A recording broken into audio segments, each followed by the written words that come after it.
I never thought I'd be here again alone. Not in the physical sense, but in the quiet ache of nights filled with too much space, mornings with too much silence. 2 months ago, I threw him out. My husband.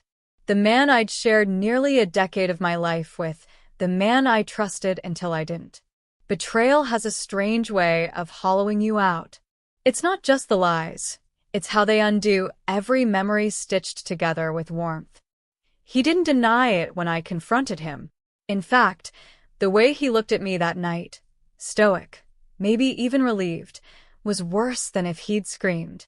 I watched the man I thought I knew pack his things while our son slept upstairs. And just like that, the house changed. The rooms haven't been the same since. The air feels thinner, more fragile. The living room still smells like his cologne in the late evenings, like a ghost refusing to leave. I've caught myself drifting to his side of the bed, instinctively reaching for someone who isn't there. I miss that warmth, that weight next to me, the easy rhythm of shared breathing in the dark. It's hard to admit, but what I miss most is the tactility. Not just the touch, but the silent intimacy of domestic closeness. I miss being seen. Now, the only constant is Dylan, my son. My beautiful, nearly grown boy who came into my life when he was just 4 years old, frightened and quiet, with wide hazel eyes and a habit of clenching his little fists when he was nervous. I remember kneeling down in the social worker's office, promising him with my whole soul that he would never be alone again, that he was safe. And I meant it. Every word. He's 18 now. Tall like his father, his biological one, whom I never met. There's a certain gentleness about him, though. A sensitivity that never left. He's in his final year of school and spends most evenings buried in textbooks or out playing soccer with his friends. But lately we've been sharing more space than usual. It started simply. Dinner together at the table, just the two of us. Then came weekend movie nights, grocery runs we used to do separately, and lingering conversations in the kitchen while tea brewed. I found myself noticing things I hadn't before. How he listens so intently when I speak, how he laughs low and easy at my dry jokes, how he takes out the trash without being asked. Small things, but they mattered. Tonight, he offered to cook. I let him. He's grown fond of making pasta, claims it helps him unwind. I stood by the counter, watching his back as he worked, his frame filling the space that used to belong to someone else. The sleeves of his sweatshirt were pushed up, revealing those forearms that have grown sturdy, defined. A man's hands, I thought absently, not the small fingers I used to hold when crossing the street. I added extra garlic, he said, glancing back at me with a grin. I know you like it that way. That little detail shouldn't have made my heart flutter, but it did. I smiled. You remembered. Of course, he said, serving the food with a quiet confidence. I always remember. We sat across from each other at the table. The same table that had once held birthday cakes and late-night arguments. Now it was just us. I studied his face as he spoke about school, a debate he'd won, his plans for after graduation. But part of me wasn't really listening. I was watching his eyes. The way they softened when they landed on me. There was something in them. Fondness, yes, but more. After dinner, he helped with the dishes. I tried to hide how much I enjoyed the casual intimacy of it, the way our arms brushed, the warmth of shared silence. At one point, I dropped a glass, startled by his hand grazing mine as we reached for the same spoon. It clinked harmlessly into the sink, but we both froze. Sorry, I said, laughing nervously. He looked at me, really looked. You okay, Mom? There it was. That voice, so steady, so low, with just enough concern to disarm me. I'm fine, I said. Just tired. He dried his hands and reached for my shoulder, gently, but with certainty. His fingers lingered longer than necessary. You're allowed to be tired, he said. You've been holding everything together. I didn't respond. I couldn't. We stood like that for a moment too long. Then, sensing the edge of something we couldn't name, I pulled away. "I'm going to bed," I murmured, trying to sound casual. "Thanks for dinner." "Night, Mom," he said softly, and I felt the weight of his gaze on my back as I left the kitchen. In the darkness of my bedroom, I lay awake for hours. Thoughts spinning, heart heavy with confusion. I knew I was walking a dangerous line, but lines blur in grief, in loneliness, in the quiet hunger for touch that no one talks about. And I wasn't sure where this path was leading me, but I knew I had already taken the first step. I couldn't sleep. I lay there for what must have been hours, the silence pressing into my skin like something physical. The ceiling fan spun above me, slow and steady, casting long, soft shadows across the room. My pillow was warm beneath my cheek, my blanket pulled high over my body like a shield. But still, I couldn't relax. My limbs were heavy with exhaustion, but my thoughts, they wouldn't rest. I missed the weight of another body beside mine. I missed the breath I used to hear next to me, the unconscious reach of a hand in the night, the murmured half-sentences spoken through dreams. I missed warmth, presence, comfort, all the quiet intimacies that people take for granted until they're gone. But I didn't miss him, my husband. I hadn't missed him in a long time, not even before the betrayal. I missed being held. And tonight, Dylan had been so gentle, so present. He had filled the house in ways I hadn't realized I needed. I reached for my phone, the screen lighting up like a small sun in the darkness. My thumb hovered over his name. I hesitated. It wasn't appropriate. I knew that. But I also knew this wasn't what it seemed, not in the shallow way people might assume. This wasn't about desire. This was about needing not to feel alone. Still, I stared at the screen for a long time before finally typing the message. "Can you sleep with me tonight?" I watched the words flash on the screen.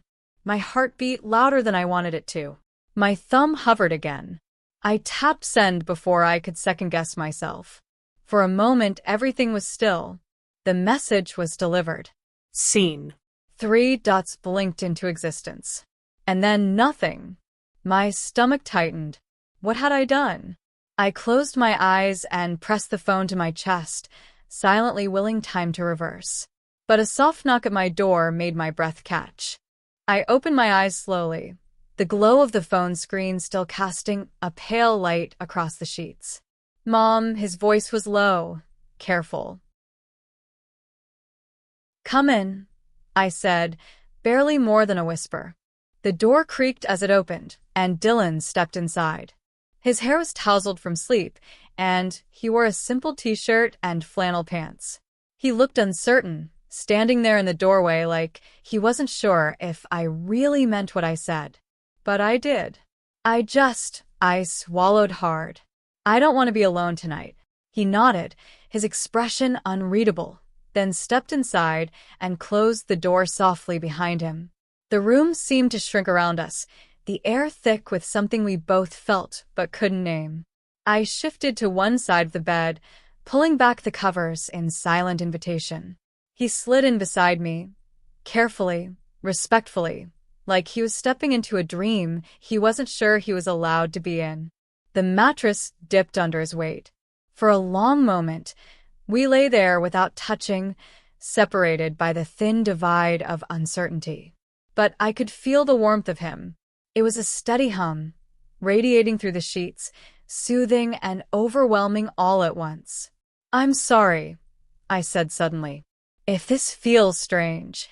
"No," he said quickly, his voice barely audible. "It doesn't." His arm shifted slightly, brushing against mine. I didn't move away. I didn't want to. I turned my head slowly, watching him in the dim light. His face was close, closer than it had ever been in the quiet of night. There was something in his eyes, something that told me he understood what I couldn't say out loud. I reached out gently, hesitantly, and placed my hand over his. His fingers curled around mine without a word. The silence that followed wasn't empty. It was full. full of all the things we couldn't speak aloud. Full of fear and comfort, and that aching, impossible pull of two people who were suddenly, unavoidably, seeing each other differently. My heartbeat thudded in my ears. I wasn't sure what line we were approaching, or if we'd already crossed it. But I knew one thing. I wasn't alone anymore. And I didn't want to let go of that feeling. Not tonight. The room was a cocoon of low breath and barely their movements. Neither of us said anything for a while. The fan spun overhead like a slow metronome for the silence. He hadn't let go of my hand. It felt so natural, so grounding. Like holding on to something that reminded me I still existed outside the roles I played. Outside mom, outside ex-wife, outside the woman who'd spent too many nights pretending she didn't mind the quiet. I turned my head toward him, our faces close enough now that I could see the faint shadow of stubble forming along his jaw. In the dim light, he didn't look like the boy I'd raised. He looked older, composed, still, like he was holding back the same storm that was stirring in me. "Dylan?" I asked, my voice barely above a breath. "Yeah. Do you have a girlfriend? I mean, in all your plans. School? The future. Is there someone?"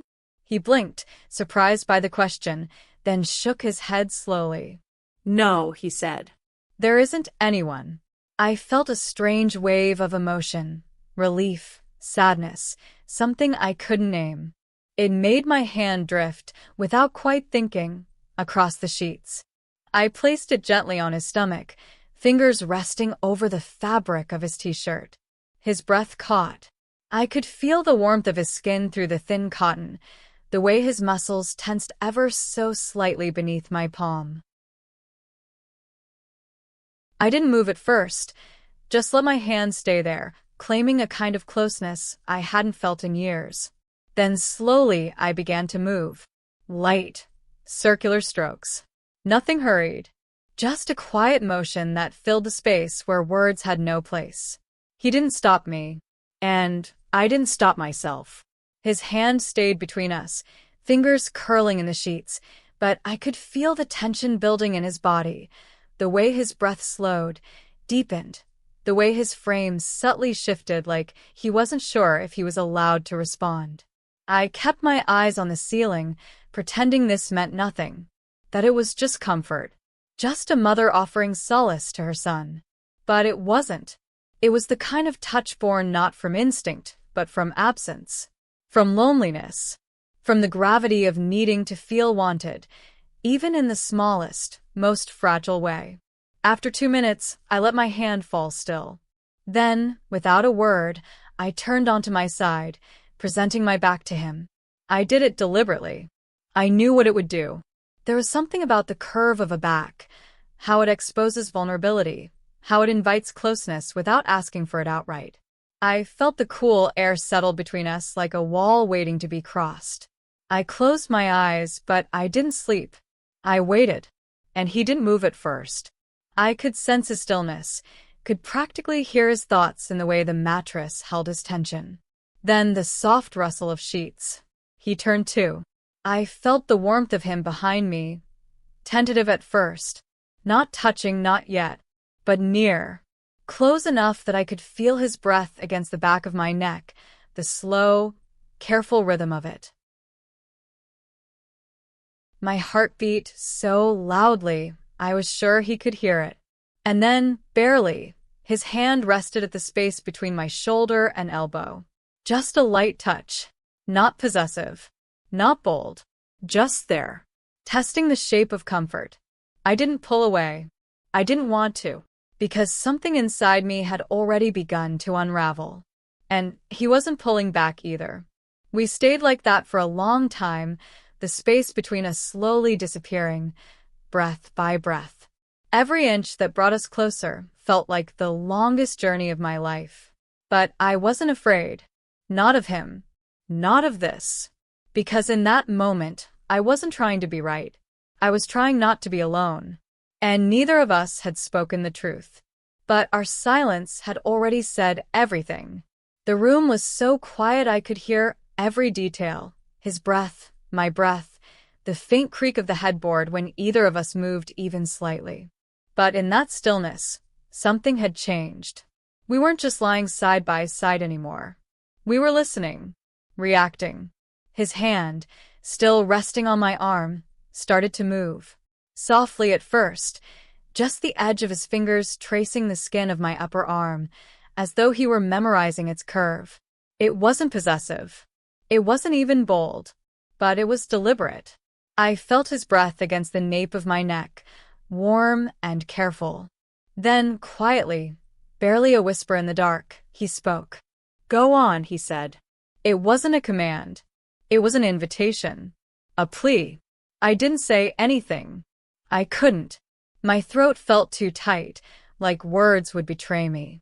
But my body responded. I moved with him, just slightly at first, barely a shift of my hips under the blanket, aligning myself with the rhythm he'd begun. He moved again, almost imperceptibly, a quiet pattern unfolding between us. Two bodies syncing, shy and hesitant, like dancers who'd never rehearsed together but somehow knew the steps. It wasn't rushed. There was no urgency, just motion, breath, understanding. And I followed it, allowing my body to echo his, to answer without words. The rhythm we found wasn't loud, wasn't sharp. It was deep, gentle, the kind of rhythm born in silence, in the closeness of two people who knew they had already crossed a line and were now choosing not to step back. I could feel him behind me, every subtle shift, every tentative motion. There was caution in the way he moved, like he was waiting for me to pull away. But I didn't. I pressed back. Only slightly, but it was enough. I felt the change in him, the breath he caught in his throat. I felt the way he responded, deeper now, more sure. Like that one signal had been what he needed to know I wouldn't run. My heart was racing. My skin buzzed with heat. And yet, there was something calm at the center of it all. Like we'd both reached the edge of something we hadn't meant to find, but neither of us was willing to let go of. The movement continued. Slow. Unspoken. His hand slid from my arm to rest against my waist. Not pulling, not claiming, just resting. The weight of it there felt grounding, like an anchor in the storm. We moved together. Bodies curved around each other like punctuation at the end of a long, unfinished sentence. And still, not a single word was spoken, because everything we needed to say had already passed between us in the quiet. In that rhythm, in that choice, to keep going, together. I had never known silence could carry so much weight. It pressed into every inch of my skin, not with heaviness, but with depth, with meaning.